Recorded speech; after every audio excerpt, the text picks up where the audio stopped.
Good afternoon, students. I am Ananta Datta from Bharati College. Today we will study about Bresenham's line algorithm to implement it in C program. आज हम इसके algorithm को C programme में implement करके देखेंगे कि ये काम कैसे करता है. बट इसके पहले हम Bresenham's line algorithm होता क्या है ये जान लेते हैं. This algorithm is used for scan converting a line. It was developed by Bresenham. Bresenham ने इसको डेवलप किया था और ये लाइन का स्कैन करने के लिए यूज होता है. It is an efficient method because it involves only integer addition, subtraction and multiplication. Means इसमें सिर्फ हम इंटीजर्स यूज करते हैं, फ्लोटिंग पॉइंट्स के वैल्यूज हम नहीं यूज करते. इसलिए ये एक बहुत एफिशिएंट मेथड है जिसके थ्रू हम एडिशन, सब्सट्रैक्शन और मल्टीप्लिकेशन परफॉर्म कर लेते हैं. This operation can be performed very rapidly, so lines can be generated quickly. Means ये जो एल्गोरिदम काम करता है, जो इसमें ऑपरेशन होते हैं वो बहुत ही रैपिड वे में हो जाते हैं, जिसके के कारण जो इसमें लाइन जनरेट्स होती है वो बहुत ही क्विकली जनरेट हो जाती है. In this method, next pixel selected is that one who has least distance from true line. Means true line से जिसका भी लीस्ट डिस्टेंस रहेगा उसको हम सिलेक्ट करते हैं नेक्स्ट पिक्सल के लिए.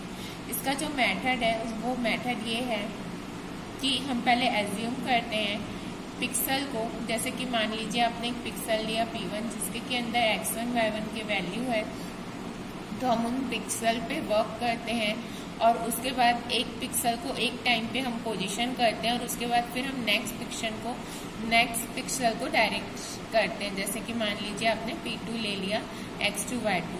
इसके बाद हम हमेशा एक पिक्सल चूज करेंगे नेक्स्ट पिक्सल के लिए, और जो हम नेक्स्ट पिक्सल चूज करेंगे या तो वो हमारे राइट साइड पे होगी या फिर one top in its right and up. Means upper bound में यदि वो लाइन रहेगी तो वो टॉप के राइट साइड में रहेगी, और या फिर यदि वो लोअर बाउंड में रहेगी तो राइट साइड के पॉइंट पे रहेगा. तो इससे क्या है, हम P1 P2 का हम यहाँ से लीस्ट डिस्टेंस निकाल लेते हैं जो कि लाइन से लीस्ट डिस्टेंस पे रहेगा. जैसे कि आप यहाँ पे एक देख रहे हैं तो इसमें जो लाइन है वो ट्रू लाइन है. वो ट्रू लाइन होने के बाद आपके पास एक P1 और P2 दो आपके पास वैल्यू है. अब आप ये देखेंगे कि यहाँ पे जो आपके पास पॉइंट्स मिले हुए हैं, तो जो पॉइंट्स आपके लाइन के लीस्ट डिस्टेंस में हैं, हम उन पॉइंट्स को लेके आगे वर्क करेंगे. जो भी पॉइंट्स उससे दूर पे है हम उस पॉइंट्स को नहीं लेंगे. जो जितने भी पॉइंट्स लीस्ट डिस्टेंस में हैं हम सिर्फ उन्हीं पॉइंट्स को इसमें लेंगे. देन इसका हम देखते हैं कि जैसे कि आप यहाँ पे देख रहे हैं कि एक पिक्सल है S जिसका कि हमने टॉप पिक्सल हमने T लिया हुआ है. तो यदि हम S को चूज कर रहे हैं तो जो हमारा xi+1 है वो हमारा xi+1 हो जाएगा, और वैसे ही सेम yi के लिए भी होगा. यदि हम T को चूज करते हैं तो भी हमारा सेम वही फॉर्मूला यूज होगा. इसके बाद जो हमारा एक्चुअल y कोऑर्डिनेट निकलता है उसके लिए हमारा एक फॉर्मूला यूज हुआ है y=mxi+1+b.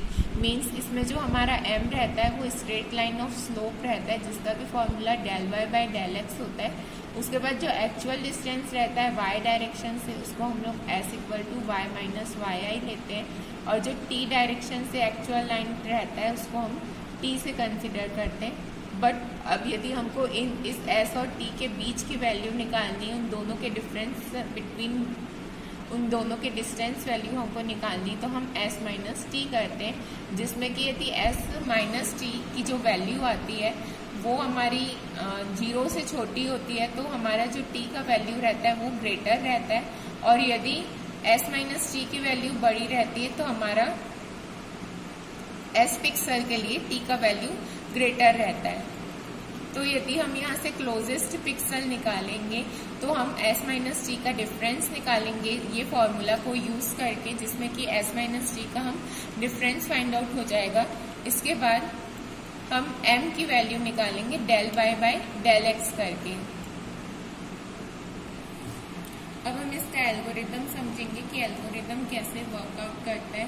सबसे पहले हम एल्गोरिदम जब स्टार्ट होता है तो हम वेरिएबल डिक्लेयर करते हैं. जैसे कि x1 y1 x2 y2 means हमारी जो स्टार्टिंग और एंड की पॉइंट्स रहती है वो हम डिक्लेयर करते हैं. उसके बाद हमने एक डी डिक्लेयर किया है डिसीजन वेरिएबल I1 I2 जो भी हम काउंटर इनिशलाइज करते हैं, उसके लिए हम I1 I2 इनिशलाइज करते हैं। उसके बाद अपना आता है dx एंड dy। तो हम क्या करते हैं, इसमें सबसे पहले हम x1 y1 और x2 y2 की वैल्यू देखते हैं। यदि वो इक्वल रहती है तो एल्गोरिदम वहीं स्टॉप हो जाता है, यदि दोनों की वैल्यू इक्वल होती है तो।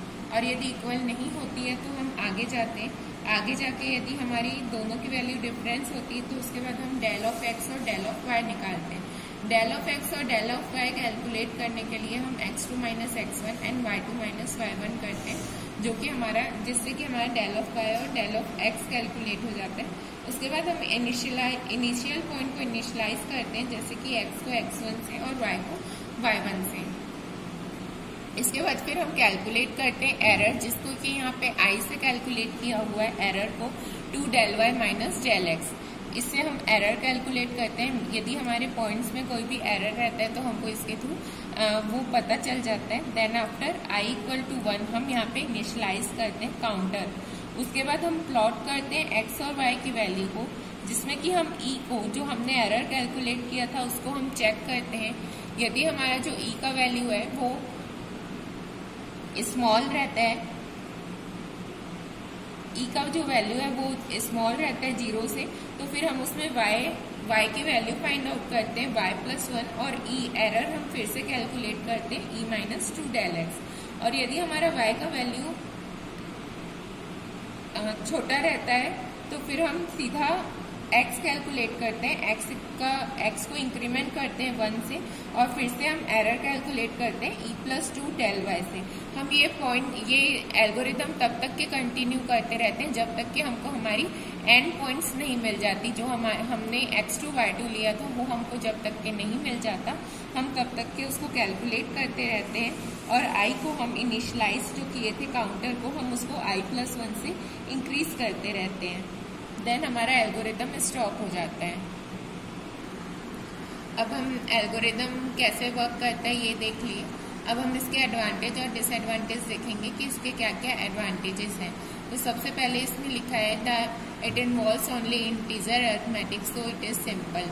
मीन्स इसमें सिर्फ इंटीजर्स पॉइंट्स हम लेते हैं, सिर्फ इंटीजर वैल्यू लेते हैं, इसलिए ये बहुत सिंपली वर्क करता है।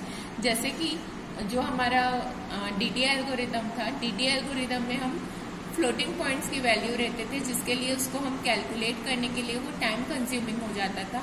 और यदि हम ब्रेसन-हेम्स की लाइन ड्राइंग एल्गोरिदम की बात करें तो हम इसमें सिर्फ इंटीजर्स पॉइंट लेते हैं, तो इसमें जो कैलकुलेशन है वो बहुत ईजी होता है। It avoid the generation of duplicate points, means ये डुप्लीकेट पॉइंट जनरेट नहीं करता है, जैसे कि DDA एल्गोरिदम में डुप्लीकेट पॉइंट जनरेट होते थे। उसके ये डिसएडवांटेजेस थे, तो इसमें उस चीज़ को ओवरकम किया गया। इसमें डुप्लीकेट पॉइंट्स जो है वो जनरेट नहीं होते हैं। थर्ड पॉइंट हमारा बोल रहा है कि it can be implemented by using hardware because it does not use multiplication and division. Means इसको हम हार्डवेयर में इम्प्लीमेंट कर सकते हैं, जैसे कि आप DDA एल्गोरिदम को सिर्फ सॉफ्टवेयर में इम्प्लीमेंट कर पा रहे थे, हार्डवेयर में इम्प्लीमेंट नहीं कर पा रहे थे, तो उस चीज़ को भी यहाँ पे ओवरकम करके हम इसको हार्डवेयर में इम्प्लीमेंट कर सकते हैं, क्योंकि इसमें मल्टीप्लीकेशन और डिवीजन यूज नहीं होता। इसके बाद ये जो एल्गोरिदम है ये कंपेयर करें यदि हम DDA से, तो ये फास्टर है क्योंकि इसमें फ्लोटिंग पॉइंट कैलकुलेशन नहीं होते। जैसे कि मैंने अभी बताया कि इसमें सिर्फ इंटीजर्स अरिथमेटिक ऑपरेशंस होते हैं, इसलिए इसमें फ्लोटिंग पॉइंट कैलकुलेट नहीं होता। तो इसी कारण ये जो DDA एल्गोरिदम है उससे वो बहुत फास्ट है।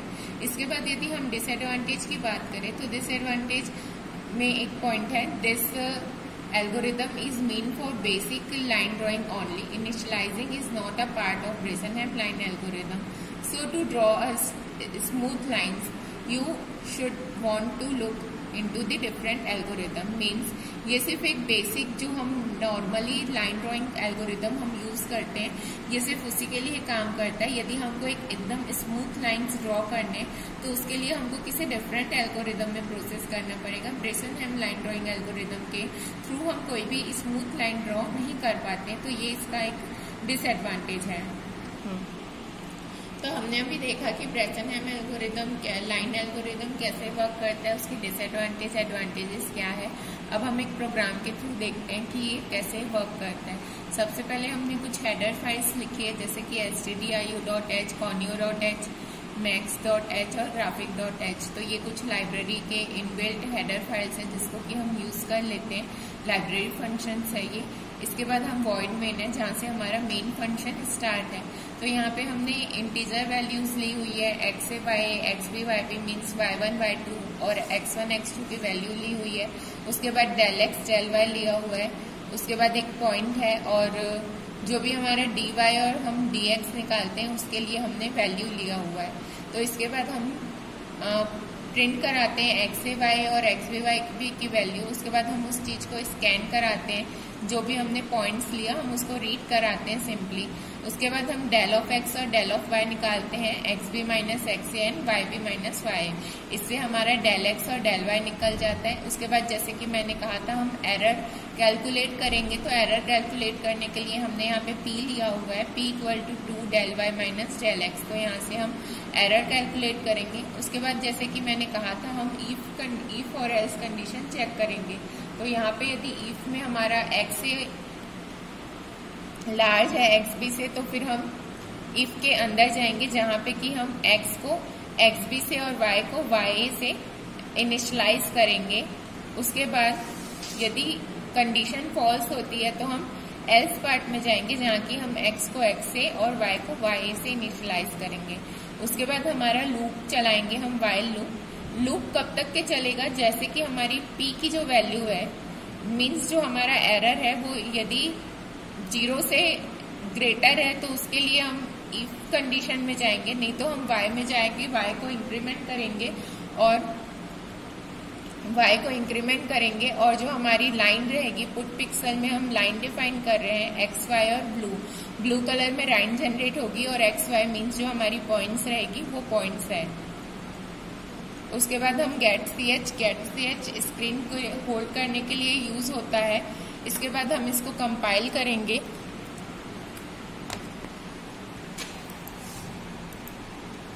कंपाइल सक्सेस हुआ, फिर हम इसको रन करते हैं।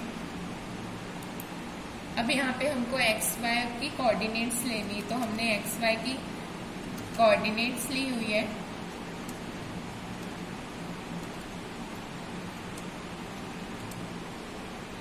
तो जैसे हमने ये एक्स वाई की कोऑर्डिनेट्स ली तो ये हमारा लाइन ड्रॉ हो गया।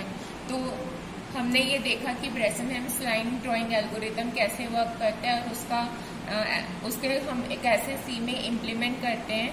Thank you.